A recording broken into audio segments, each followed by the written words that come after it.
शैक्षणिक प्रवृत्तियां के लिए सदा समर्पित है। कहते हुए हमें हर्ष हो रहा है कि आज जैसे भारत का सूर्य विश्व भर में दीप्यमान है, वैसे ही गुरुकुल राजकोट का संस्कार के साथ शिक्षण देने में उसका सूर्य भी विश्व भर में दीप्यमान है। आज जैसे भारत में राम राज्य की स्थापना हुई है प्रधानमंत्री श्री के नेतृत्व में, वैसे ही गुरुकुल की सर्व जीव हिताय सर्वजन सुखाय प्रत्येक मानव कल्याणकारी प्रवृत्ति भी आशीर्वाद रूप साबित हुई है। माननीय प्रधानमंत्री श्री, आपके नेतृत्व में देश का प्रत्येक नागरिक संपूर्ण न्यौछावर करने को तैयार है। वैसे ही नीलकंठ धाम पोइचा के सृष्टा सर्जक श्री धर्मवल्लभ दास जी स्वामी जी के मार्गदर्शन में प्रत्येक साधु, हरिभक्त और सब लोग संपूर्ण न्यौछावर करने के लिए तैयार हैं। माननीय प्रधानमंत्री श्री, आपने नेशन फर्स्ट एवं मैं नहीं हम, इसकी भावना से देश भर के नागरिकों को भर दिया है। वैसे ही हम महंत स्वामी श्री देव प्रसाद दास जी स्वामी गुरुकुल फर्स्ट की भावना सुदृढ़ करवाई है। आज जैसे आपके नेतृत्व में, आज जैसे भारत का एक तपस्वी पुरुष नेतृत्व कर रहा है, विकास पुरुष देश का नेतृत्व कर रहे हैं, राष्ट्र पुरुष, वैश्विक नेता आप जैसे सम्माननीय नरेंद्र मोदी साहब नेतृत्व कर रहे हैं, वैसे ही हमारे गुरुकुल का नेतृत्व हमारे अध्यात्म पुरुष, साधुता की मूर्ति परम पूज्य गुरु महाराज श्री देव कृष्णदास जी स्वामी कर रहे हैं, जिसका निर्दोष निखालस जीवन आज हजारों और लाखों लोगों को प्रेरणा की मूर्ति बने हुए हैं। 75 साल के बाद, जैसे आज से 75 साल पहले गुरुदेव शास्त्री जी महाराज ने भारत की आजादी के साथ आदर्श नागरिक का निर्माण करने के लिए श्री स्वामीनारायण गुरुकुल राजकोट संस्थान की स्थापना की, जोगी स्वामी जी के भजन से उसको पोषित किया, वैसे ही आज 75 साल के बाद भारत की आजादी के साथ में अमृत महोत्सव मना रहा है गुरुकुल। आज श्री स्वामीनारायण कन्या गुरुकुल का भी शुभारंभ कर रहा है, कन्याओं की केळवणी का कार्य शुरू कर रहा है, जिसमें आप भी बहुत बड़ा कार्य कर रहे हैं, जिसका सुकान गुरु महाराज आज्ञा से धीरजलाल कोटड़िया, लालजी भाई पटेल, राकेश भाई पटेल कर रहे हैं। और कहते हुए हमें हर्ष हो रहा है कि संस्थान की स्वर्ण जयंती महोत्सव पर पूर्व प्रधानमंत्री श्री अटल बिहारी वाजपेयी जी पधार के गुरुकुल संस्कृति को पोषित की थी, वैसे आज अमृत महोत्सव में भारत के यशस्वी प्रधानमंत्री हमारे सम्माननीय नरेंद्र मोदी साहब पधारे हैं।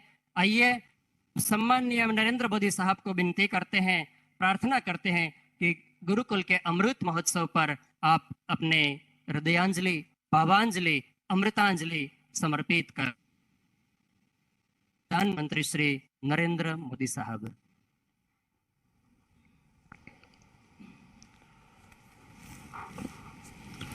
जय स्वामीनारायण।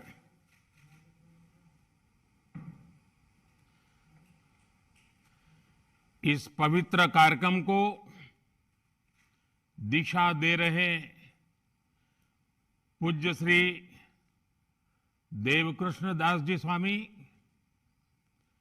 महंत श्री देव प्रसाद दास जी स्वामी,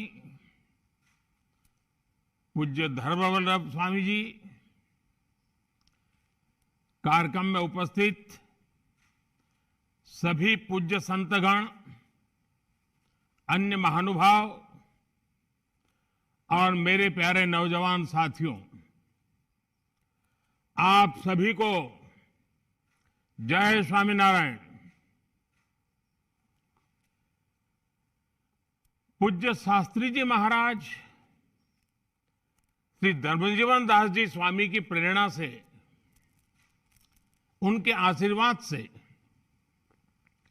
राजकोट गुरुकुल के 75 वर्ष हो रहे हैं। मैं राजकोट गुरुकुल के 75 वर्षों की इस यात्रा के लिए आप सभी को हृदय से बहुत बहुत बधाई देता हूं। भगवान श्री स्वामीनारायण,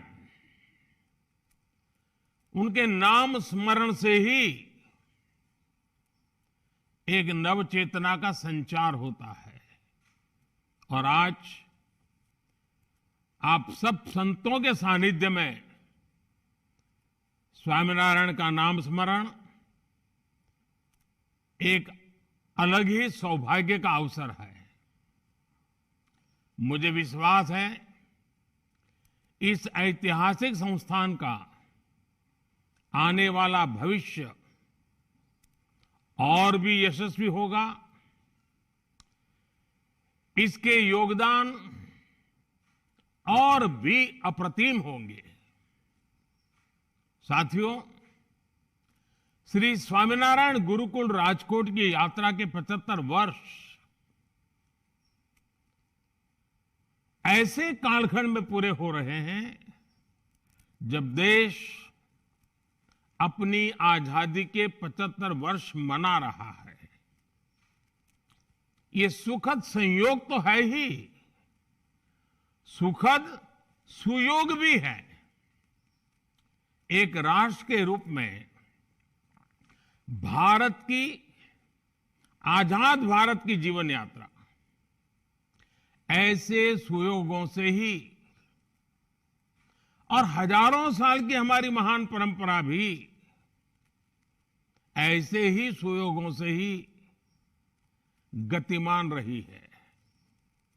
ये सुयोग है कर्मठता और कर्तव्य के सुयोग। ये सुयोग है संस्कृति और समर्पण के सुयोग। ये सुयोग है आध्यात्म और आधुनिकता के सुयोग। जब देश आजाद हुआ तो हमारे ऊपर ये जिम्मेदारी थी कि हम शिक्षा के क्षेत्र में भारत के प्राचीन वैभव और हमारा महान गौरव को पुनर्जीवित करें। लेकिन गुलामी की मानसिकता के दबाव में सरकारें उस दिशा में बढ़ी नहीं और कुछ बातों में तो उल्टे पैर चली। और इन परिस्थितियों में एक बार फिर हमारे संतों ने, आचार्यों ने देश के प्रति इस कर्तव्य को निभाने का बीड़ा उठाया। स्वामीनारायण गुरुकुल इसी सुयोग का एक जीवंत उदाहरण है। आजादी के तुरंत बाद भारतीय मूल्यों और आदर्शों की नींव पर इस आंदोलन को, इस संस्थान को निर्मित किया गया। पूज्य धर्मजीवन दास जी स्वामी जी का राजकोट गुरुकुल के लिए जो विजन था, उसमें अध्यात्म और आधुनिकता से लेकर संस्कृति और संस्कार तक सब कुछ समाहित था। आज वो विचार बीज एक विशाल वटवृक्ष के रूप में हमारे सामने है। मैं गुजरात में आप सबके बीच में ही रहा हूं, आपी के बीच में पला बढ़ा हूं और ये मेरा सौभाग्य रहा है कि मुझे इस वटवृक्ष को आकार लेते हुए अपनी आंखों से करीब से देखने का सुअवसर मिला है।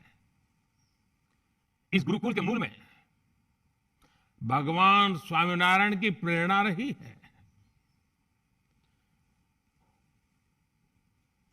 प्रवर्तनीया सद्विद्या भुवि यत् सुकृतम महत्, अर्थात सत विद्या का प्रसार संसार का सबसे पवित्र, सबसे महत्वपूर्ण कार्य है।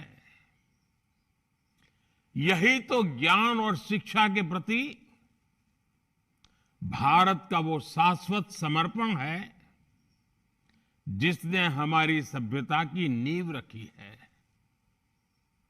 इसी का प्रभाव है कि कभी राजकोट में केवल 7 विद्यार्थियों के साथ प्रारंभ हुए गुरुकुल विद्या प्रतिष्ठानम की आज देश विदेश में करीब 40 शाखाएं हैं।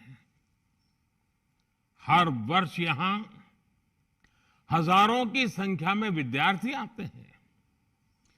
पिछले 75 वर्षों में गुरुकुल ने छात्रों के मन मस्तिष्क को अच्छे विचारों और मूल्यों से सींचा है ताकि उनका समग्र विकास हो सके।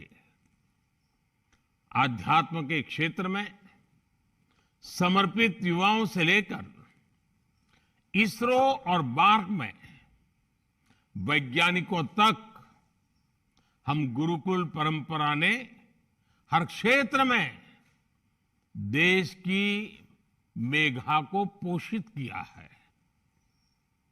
और गुरुकुल की एक विशेषता हम सब जानते हैं और आज के युग में हर किसी को वो प्रभावित करती है। बहुत कम लोगों को मालूम है कि उस कठिन काल में भी और आज भी ये गुरुकुल एक ऐसा संस्थान है जो हर गरीब छात्र से शिक्षा के लिए एक दिन का केवल 1 रुपया फीस लेता है। इससे गरीब विद्यार्थियों के लिए शिक्षा पाने का रास्ता आसान हो रहा है। साथियों, आप सभी जानते हैं कि भारत में ज्ञान ही जीवन का सर्वोच्च उद्देश्य रहा है। इसलिए जिस कालखंड में दुनिया के दूसरे देशों की पहचान वहां के राज्यों और राजकुलों से होती थी, तब भारत को भारत भूमि के गुरुकुलों से जाना जाता था। गुरुकुल यानी गुरु का कुल, ज्ञान का कुल। हमारे गुरुकुल सदियों से समता, ममता, समानता और सेवा भाव की वाटिका की तरह रहे हैं।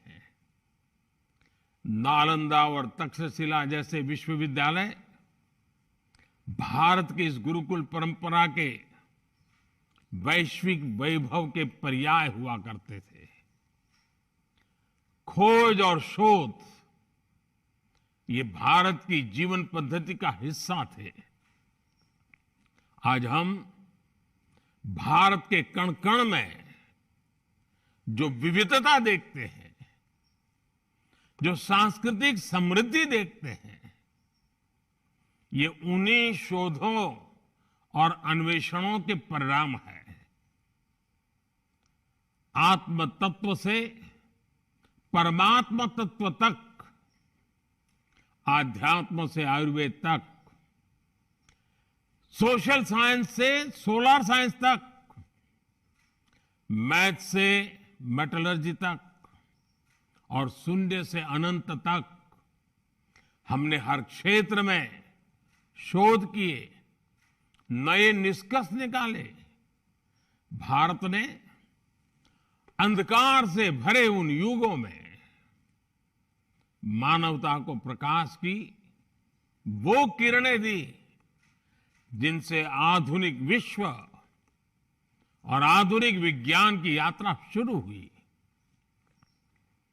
और इन उपलब्धियों के बीच हमारे गुरुकुलों की एक और शक्ति ने विश्व का मार्ग प्रशस्त किया। जिस कालखंड में विश्व में जेंडर इक्वलिटी जैसे शब्दों का जन्म भी नहीं हुआ था, तब हमारे यहां गार्गी, मैत्रेयी जैसी विदुषियां शास्त्रार्थ करती थी।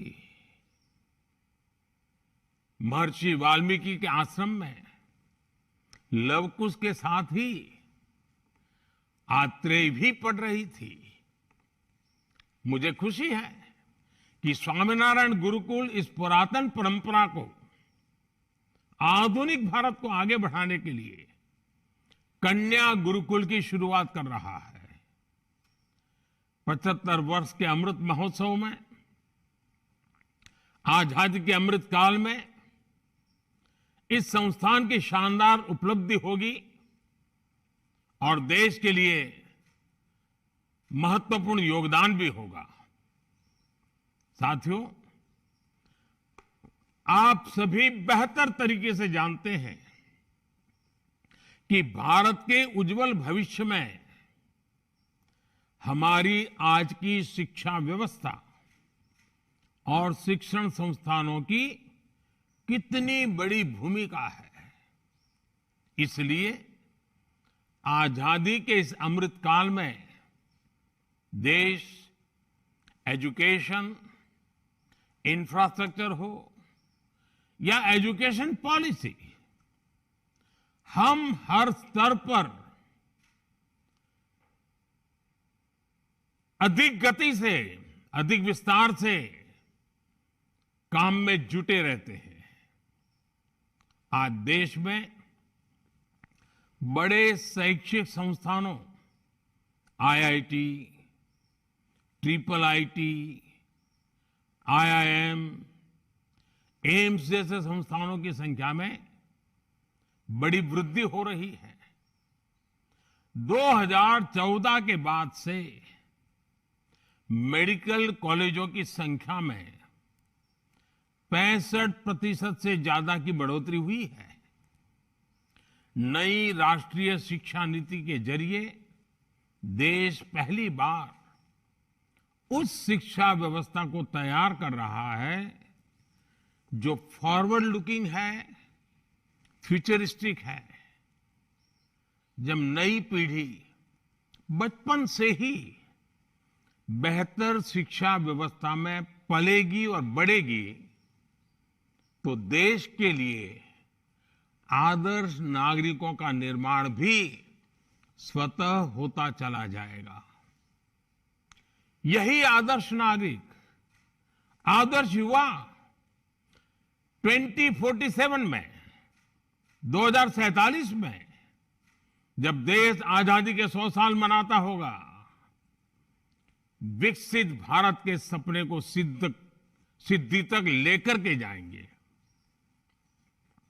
और इसमें निश्चित तौर पर श्री स्वामीनारायण गुरुकुल जैसे शिक्षा संस्थानों का प्रयास बहुत अहम होगा।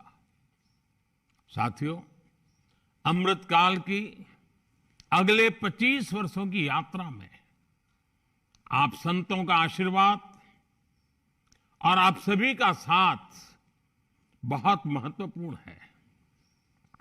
आज भारत में और भारत के संकल्प भी नए हैं, उन संकल्पों की सिद्धि के प्रयास भी नए हैं। आज देश डिजिटल इंडिया, आत्मनिर्भर भारत, वोकल फॉर लोकल, हर जिले में 75 अमृत सरोवरों का निर्माण, एक भारत श्रेष्ठ भारत के विजन को लेकर आगे बढ़ रहा है। सामाजिक बदलाव और समाज सुधार के इन कार्यों में भी सबका प्रयास करोड़ों लोगों के जीवन को प्रभावित करेगा। मुझे विश्वास है स्वामीनारायण गुरुकुल, विद्या प्रतिष्ठानम जैसे संस्थान इस संकल्प यात्रा को इसी तरह ऊर्जा देते रहेंगे। और जब मैं आज आप सब संतों के बीच में आया हूं, 75 साल की एक बहुत बड़ी यात्रा जिसे आपने सफलतापूर्वक आगे बढ़ाया है, अब इसका विस्तार देश के युवाओं के लाभ में भी होना चाहिए। क्या मैं स्वामीनारायण गुरुकुलों से आज एक प्रार्थना कर सकता हूं? हमारा जो नॉर्थ ईस्ट है, आप तय करें कि हर वर्ष कम से कम 100 युवक 15 दिन के लिए नॉर्थ ईस्ट जाएंगे। नागालैंड है, मिजोरम है, अरुणाचल प्रदेश है, त्रिपुरा है, सिक्किम है। 15 दिन वहां जाना, वहां युवकों से मिलना, उनसे परिचय बढ़ाना, वहां की चीजों को जानना, आकर के उसके ऊपर लिखना। हर वर्ष कम से कम 150 युवक 15 दिन के लिए वहां जाएं। आप देखिए, 75 साल पहले हमारे संतों ने कितनी कठिनाइयों में इस यात्रा को आरंभ किया होगा। आपको वहां जाकर के लिखेगा कि कितने होनहार युवक हमारे नॉर्थ ईस्ट में है। अगर उनके साथ हमारा नाता जुड़ जाता है तो देश के लिए वो एक नई ताकत जुड़ जाएगी। आप कोशिश कीजिए। उसी प्रकार से क्या हमारे संत समुदाय में